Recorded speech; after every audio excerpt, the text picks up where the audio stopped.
waxaynu ognahay 4 sano ka hor markii arrinta Axmed Siraayo uu bilaabay madaxweynihii hore ilaahay ka abaal mariyay uu hindisaha galayay sidii looga hor yimid waxay ahayd koorimaatankii ugu weynaa oo wax lagu hadaayay iyo sida loo dhigaaday adyabto waxa ka horeeyay siyaasiyiin dad shiciboo la jahawreeriyay oo barbaar la dhacaya dhulkii waa la qaadanaya oo aan isweydiinayn ma dhulka cid rarta oo duufaano adag ka horimaadeen waxa la gaarsiiyay xisbiyada mucaaradka qaarkood inay yiraahdaan Axmed Siraayo waa khayr wadan maxkamadda la geeyo gudoomiyihii waqtigaas ay kulmina ku raaco labaduba waa dambiilayaan inay yiraahdeen ay taariikhdu qoraysa waxa ilaahay mahadiya in ra'yiga uu Siraayo bilaabay ee kulmiye qorshiisa ku jiray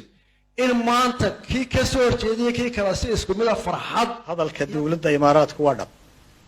waa dhab Siraayo wuxuu jabiyay dastuurka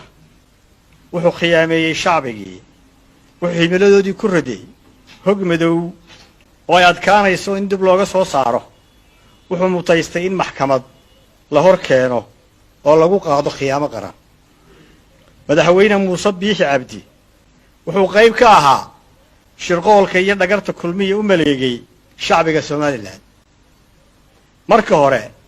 xogogaal buu ka ahaa khiyaamada qaran ee madaxweyne Siraayo u geystay dadkiisa iyo dalkiisa faylkii dawladda Imaaraadku saxeexday Siraayo wuxuu ku wareejiyay Muuse Biixi markii uu xilka ku wareejinayay madaxweyne Muuse Biixi